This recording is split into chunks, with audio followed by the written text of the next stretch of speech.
Hello दोस्तों, स्वागत है ऑनलाइन एचडी में। आज हम सामान्य विज्ञान के कुछ ऐसे प्रश्नों को लेकर आए हैं जो आईएएस, पीसीएस, आरएएस और आरटीएस की परीक्षाओं में पूछे गए हैं।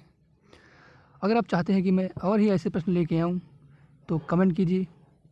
तो आज का हमारा जो पहला प्रश्न है वो है, सबसे छोटा जीव जो स्वयं विकास एवं प्रजनन करने में समर्थ है। तो इसका सही उत्तर है वो है माइकोप्लाज्मा। अगला प्रश्न है, परख नली में डीएनए का संश्लेषण किसने किया था?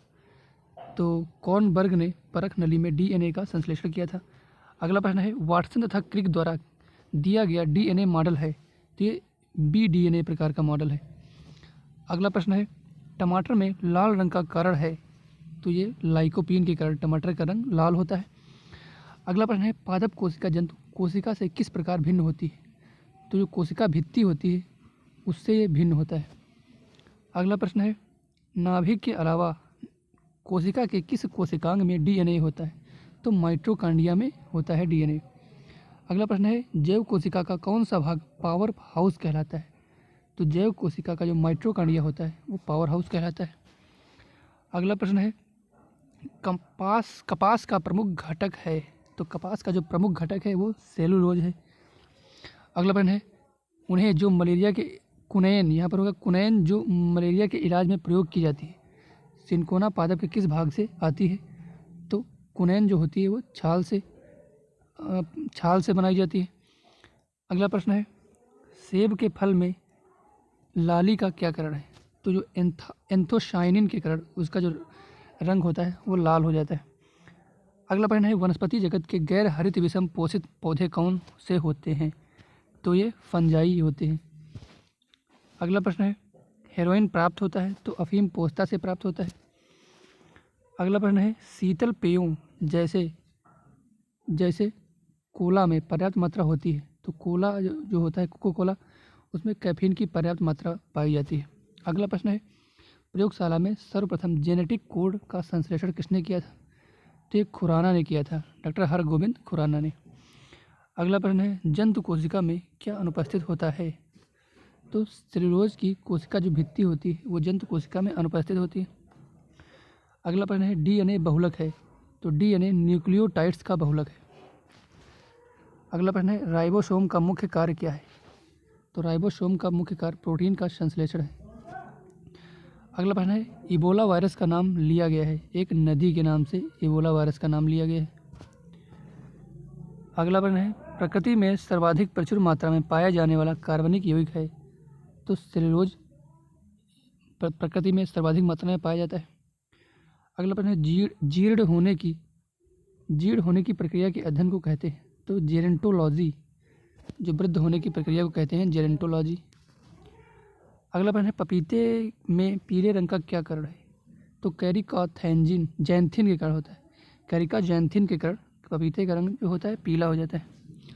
अगला प्रश्न है, डीएनए को किसने अंतः पात्र में बनाया था? तो आर्थर कॉर्नबर्ग ने डीएनए को अंतः पात्र में बनाया था। अगला प्रश्न है, डीएनए में मौजूद शर्करा होती है, तो डीऑक्सीराइबोज डीएनए में मौजूद होता है। अगला प्रश्न है, जाइमेज एंजाइम किससे प्राप्त किया जाता है? तो यह यीस्ट से प्राप्त किया जाता है। अगला प्रश्न है, यीस्ट से कौन सा विटामिन प्राप्त किया जाता है? तो विटामिन बी यीस्ट से प्राप्त किया जाता है। अगला प्रश्न है, घटपर्णी नामक दुर्लभ आपाती पौधे पाए जाते हैं, तो ये मेघालय में पाए जाते हैं। अगला प्रश्न है, लेग हीमोग्लोबिन पाई जाती है, तो लीयुग्म मूल ग्रंथियों में पाई जाती है। अगला प्रश्न है, एक कीटाहारी पादप है, मतलब कीट भक्षी पादप है घटपर्णी। अगला प्रश्न है, अर्की बैक्टीरिया के एक समूह को उत्पादन के लिए उपयोग में लाया जाता है, मेथेन के उत्पादन में इसका जो प्रयोग किया जाता है। अगला प्रश्न है, कार्क निम्न में से किस पेड़ से प्राप्त होता है? तो क्वेरक्स के पेड़ से प्राप्त होता है। अगला प्रश्न है, निम्न में से कौन से सूक्ष्मजीवी जैव उर्वरक के रूप में प्रयोग होते हैं? तो साइनोबैक्टीरिया उर्वरक के रूप में प्रयोग होते हैं। अगला प्रश्न है, नर पुष्प और स्त्री पुष्प दोनों को जन्म देने वाला पादप कहलाता है, उभयलिंगी। अगला प्रश्न है, किस शैवाल का प्रयोग अंतरिक्ष अनुसंधान में किया जा रहा है? तो क्लोरेला जो है वो अंतरिक्ष अनुसंधान में प्रयोग किया जा रहा है। अगला प्रश्न है लाइकेन है, तो लाइकेन एक सहजीवी है। अगला प्रश्न है कौन सा पौधा कीट पकड़ता है, तो नेपंथस जो है कीट पकड़ लेता है। अगला प्रश्न है एक जैव उर्वरक का स्रोत है, तो एजोला जो है जैव उर्वरक का स्रोत है। अगला प्रश्न है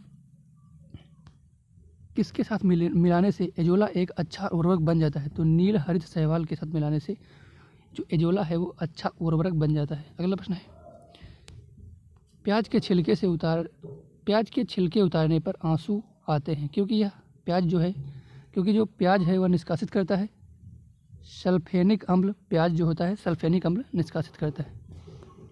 अगला प्रश्न है सब्जी में प्रयोग होने वाला मशरूम होता है, तो रसेदार सब्जी में जो प्रयोग होता है मशरूम वो कवक होता है। लेकिन जो सामान्य जो सब्जी होती है उसमें जो प्रयोग होता है वो होता है शैवाल, फंगी होता है। किस फसल में नील हरित शैवाल मुख्यतः जैव उर्वरक के रूप में प्रयोग होते हैं, तो धान में जो होते हैं जो शैवाल होते हैं वो जैव उर्वरक के रूप में प्रयोग होते हैं। तो आज के लिए इतना ही। अगर आपको वीडियो अच्छी लगी हो तो लाइक करें, कमेंट करें और सब्सक्राइब करें हमारे चैनल को।